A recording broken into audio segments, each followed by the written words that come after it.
Karel Jaromír Erben, Kytice. Polednice. U lavice dítě stálo, z plná hrdla křičelo. Bodejíš si jen trochu málo, ty cikáni mlčelo. Poledne v tom okamžení, táta přijde z roboty a mě hasne uvaření, pro tebe ty zlomoty. Mlč ale husar a kočárek, hrej si tu máš kohouta. Než kohout vůz i husárek, boubác letí do kouta. A zas do hrozného křiku.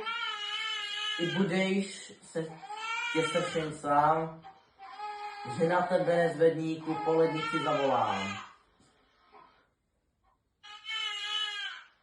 Pojď si prolít ty polednice, pojď vem si ho zlostníka, ale tu dost u světlnice, dveře z lehké odmyká.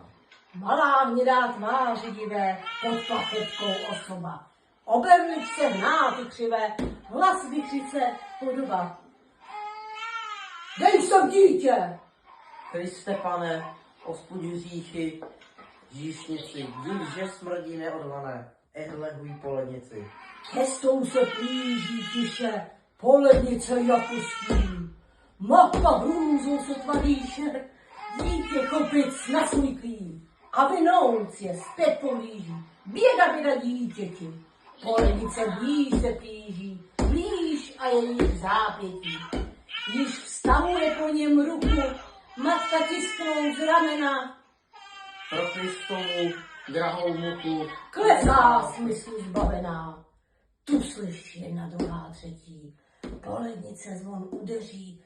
Klika cvakla dveře letí, táta vchází do dveří. Ve mdlobách tu matka leží, v ňadrám dítě přimknuté. Matku vzkříšil ještě stěží, avšak dítě zatknuté.